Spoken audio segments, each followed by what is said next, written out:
Les aventures de Sherlock Holmes d'Arthur Conan Doyle, partie 3, une affaire d'identité, suite.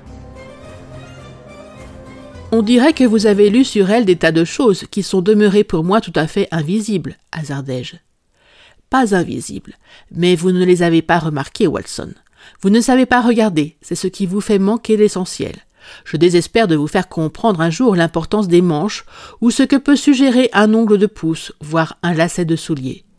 Qu'avez-vous déduit de l'allure de cette femme? Décrivez-la moi d'abord. Voyons, elle avait un chapeau à large bord, couleur gris ardoise, avec une plume rouge brique. Sa jaquette était noire, avec des perles noires cousues dessus, et bordée d'une parure noire comme du jais. Elle avait une robe brune, plus foncée que couleur café, avec une petite peluche pourpre au cou et aux manches. Ses gants étaient gris, usés à l'index droit. Je n'ai pas observé ses souliers. Elle porte des petites boucles d'oreilles en or. Elle est d'apparence aisée, quoique vulgaire, confortable.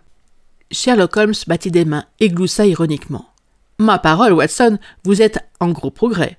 En vérité, vous n'avez pas oublié grand-chose, sauf un détail d'importance.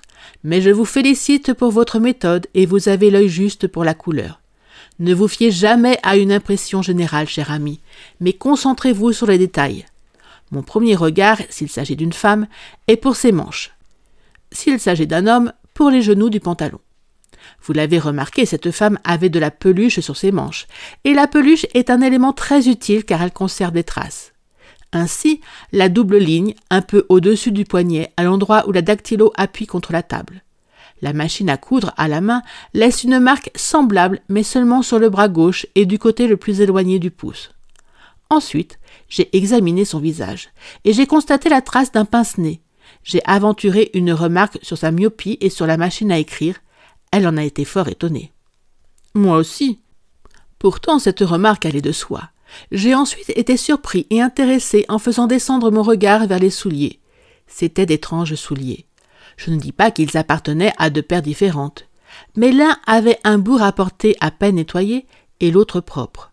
De ces souliers, qui étaient d'ailleurs des bottines, l'un était boutonné seulement par les deux boutons inférieurs et l'autre au premier, troisième et cinquième bouton.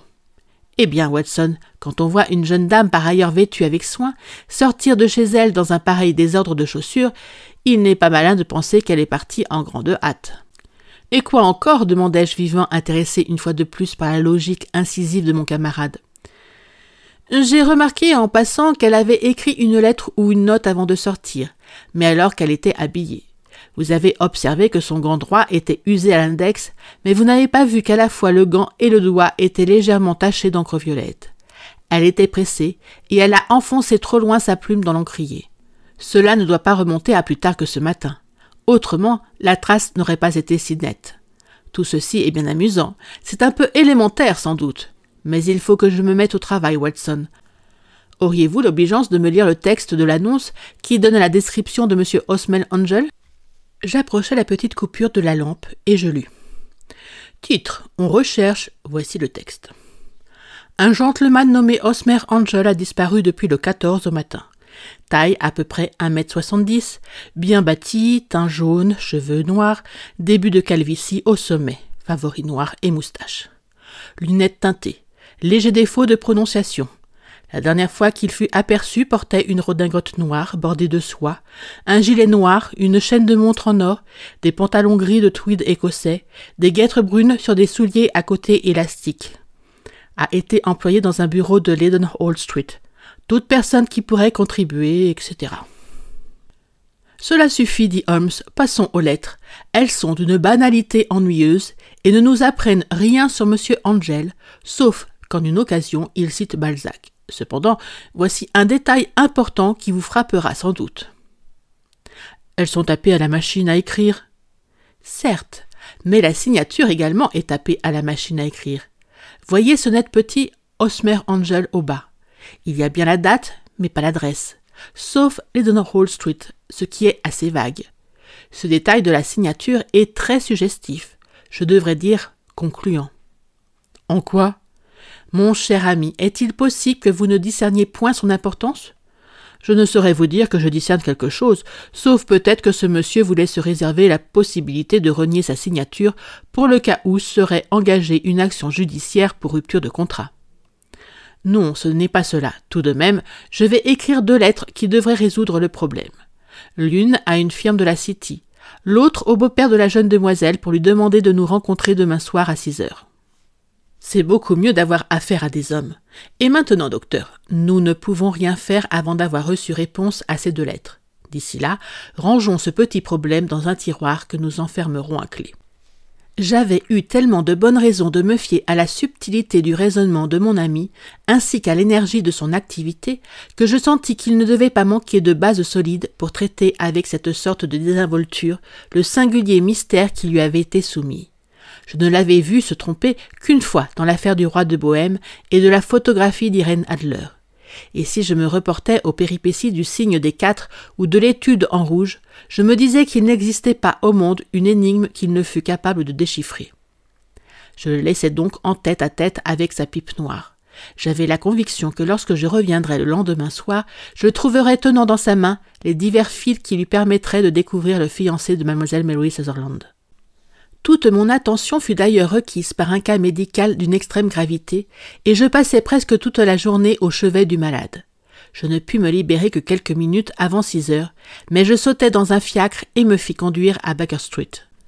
Je ne voulais pas manquer d'assister au dénouement de l'affaire. Sherlock Holmes était seul.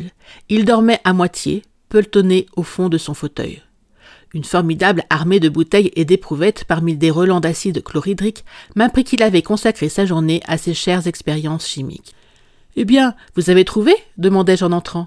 « Oui, c'est le bisulfate de baryte. »« Non, non, la clé de l'énigme !»« Ah, l'énigme, je pensais au sel sur lequel j'ai travaillé.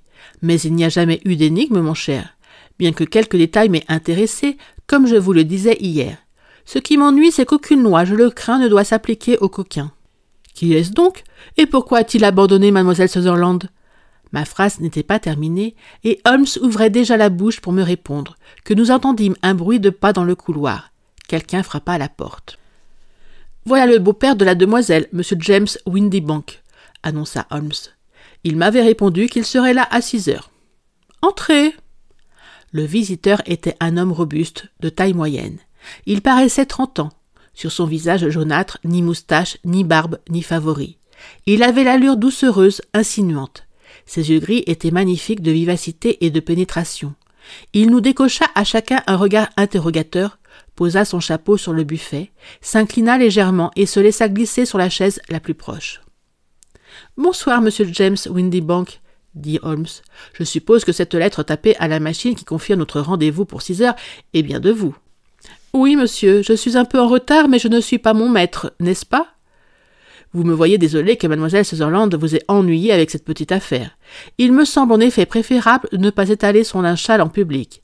C'est tout à fait contre ma volonté qu'elle est venue, mais elle a un naturel impulsif, émotif, comme vous avez pu le remarquer, et il est difficile de la raisonner quand elle a pris une décision. Bien sûr, je suis moins gêné que ce soit à vous qu'elle se soit adressée, puisque vous n'avez rien à voir avec la police officielle. Mais je ne trouve pas agréable que l'on fasse tant de bruit autour d'un malheur de famille. Enfin, il s'agit là de frais inutiles, car comment pourriez-vous retrouver cet Osmer Angel? Au contraire, dit paisiblement Holmes, j'ai toute raison de croire que je réussirai à découvrir M. Osmer Angel. M. Windibank sursauta et laissa tomber ses gants. Je suis ravi de cette nouvelle, dit-il. C'est étonnant, fit Holmes, comme les machines à écrire possèdent leur individualité propre, presque autant que l'écriture humaine. À moins qu'elles ne soient tout à fait neuves, elles n'écrivent jamais de la même façon. Certaines lettres sont plus usées que d'autres, il y en a qui ne s'usent que d'un côté. Tenez dans votre lettre, monsieur Windibank, surtout les « e », on relève une petite tache, de même les « t » ont un léger défaut à leur barre. J'ai compté 14 autres caractéristiques. Ces deux-là sautent aux yeux. C'est sur cette machine qu'au bureau nous faisons toute notre correspondance. Indubitablement, elle n'est plus en très bon état. Tout en répondant, notre visiteur pesa sur Holmes de toute l'acuité de son regard. « Et maintenant, je vais vous montrer, monsieur Windibank, une étude réellement très intéressante, » poursuivit Holmes. « Je compte écrire bientôt une brève monographie sur la machine à écrire et son utilisation par les criminels. C'est un sujet auquel j'ai accordé quelques méditations. J'ai ici 4 lettres qui m'ont été présentées comme émanant du disparu. Elles sont toutes tapées à la machine. Chacune présente les petites taches sur les « e » et des barres en mauvais état sur les « t ». Si vous consentez à prendre ma loupe, je vous montrerai les 14 autres caractéristiques auxquelles je faisais allusion tout à l'heure.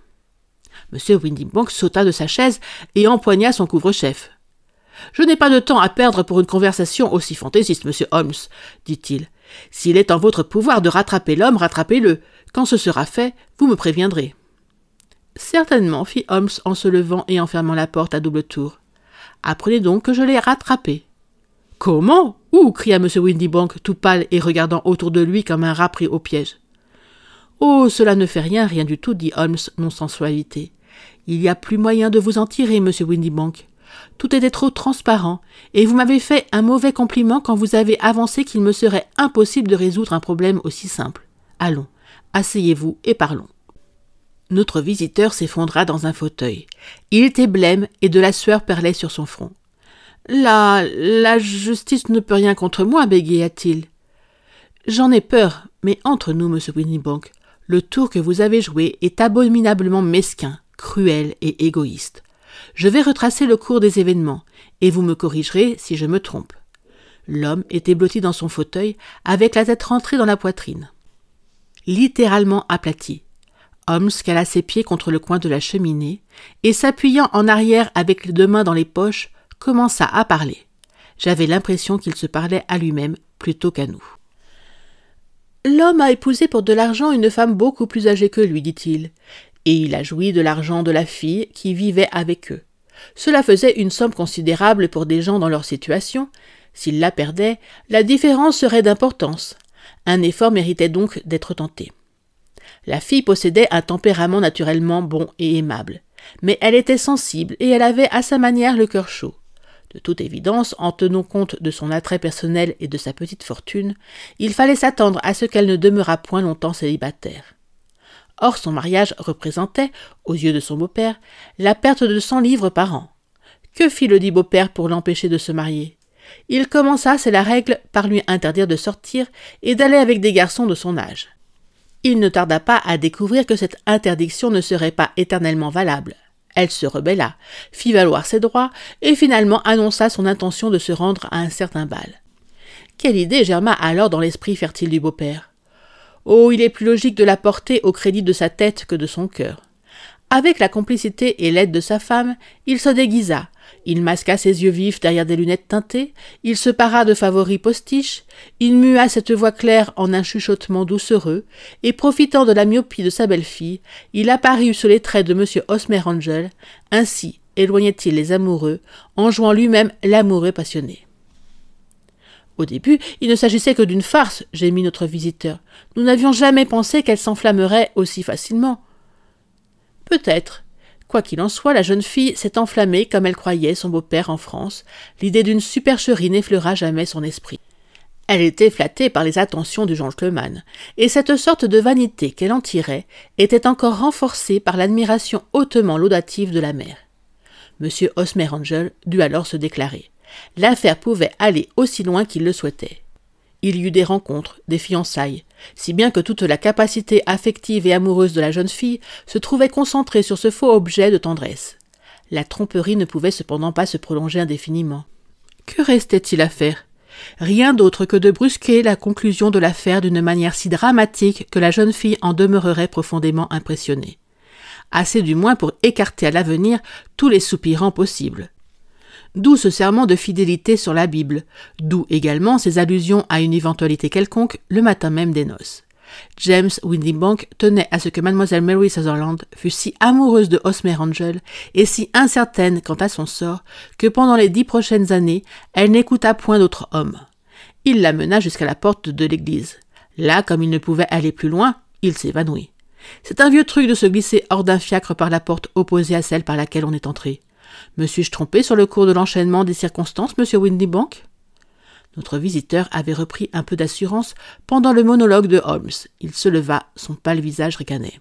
« Vous ne vous êtes peut-être pas trompé, monsieur Holmes, dit-il. Mais puisque vous êtes si malin, vous devriez savoir que si quelqu'un est en contravention avec la loi à présent, c'est vous et non moi. Depuis le début, je n'ai rien commis qui intéresse la justice. Mais vous, aussi longtemps que vous tiendrez cette porte fermée à clé, vous tombez sous le coup d'une plainte pour violence et séquestration arbitraire. Comme vous dites, vous n'êtes pas en contravention avec la loi, dit Holmes en ouvrant la porte toute grande. « Et cependant, vous méritez la punition la plus cruelle. Si la jeune fille avait un frère ou un ami, vous seriez châtié à coups de fouet. » Comme le ricanement de l'homme s'accentuait, Sherlock Holmes rougit de colère. « Cela ne fait pas partie des services que je rends à mes clients, mais voici un joli stick de chasse et vous allez en goûter. » Il saisit son stick, mais avant qu'il ait eu le temps de l'empoigner, il entendit une dégringolade dans l'escalier. La lourde porte de l'entrée claqua. De la fenêtre, nous aperçut M. James Windibank qui dévalait la rue à toutes jambes. « C'est un coquin à sang-froid, proclama Holmes. Il éclata de rire et se jeta dans son fauteuil. « Ce type, déclara-t-il, ira loin, de crime en crime jusqu'à ce qu'il finisse à la potence. C'est pourquoi cette affaire n'était pas tout à fait dénuée d'intérêt. » Tout de même, dis-je, je n'ai pas suivi parfaitement la marche de vos déductions. Allons, depuis le début, il était clair que ce monsieur Hosmer Angel avait une bonne raison pour se comporter aussi bizarrement. Clair également que le seul qui eût profité des événements était le beau-père. Or jamais les deux hommes ne se sont trouvés ensemble. Il y en avait un qui apparaissait quand l'autre disparaissait. C'était déjà une indication. Et puis, les lunettes teintées, la voix particulière, deux maquillages comme les favoris. Mes soupçons furent confirmés par la signature tapée à la machine. Il s'agissait de cacher une écriture trop familière pour que la jeune fille ne la reconnût point à quelques signes. Tous ces détails isolés, rassemblés et combinés à d'autres, moins évidents, me conduisaient dans une seule et même direction. Et comment les avez-vous vérifiés ? Ayant détecté mon homme, rien n'était plus facile que de réunir des preuves. Je connaissais la société pour qui il travaillait. Je possédais son portrait, paru dans un journal. Je commençai par éliminer tout ce qui pouvait être le produit d'un déguisement. Les favoris, les lunettes, la voix. Je l'envoyai à la société en demandant quelle ait l'obligeance de m'avertir si ce signalement correspondait à l'un de ses représentants. Déjà, j'avais relevé les particularités de la machine à écrire et j'écrivis à mon bonhomme une lettre adressée à sa société, le priant de passer me voir. Comme je m'y attendais, il me répondit par une lettre tapée à la machine à écrire, et cette lettre présentait les défauts caractéristiques que j'avais relevés sur les autres.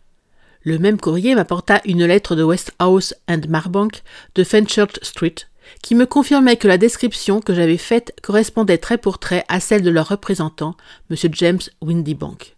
Voilà tout. Et Mademoiselle Sutherland ? Si je lui dis la vérité, elle ne me croira pas. Vous rappelez-vous le vieux proverbe persan ? Il risque gros, celui qui arrache à une tigresse son petit, mais celui qui ôte à une femme ses illusions risque davantage.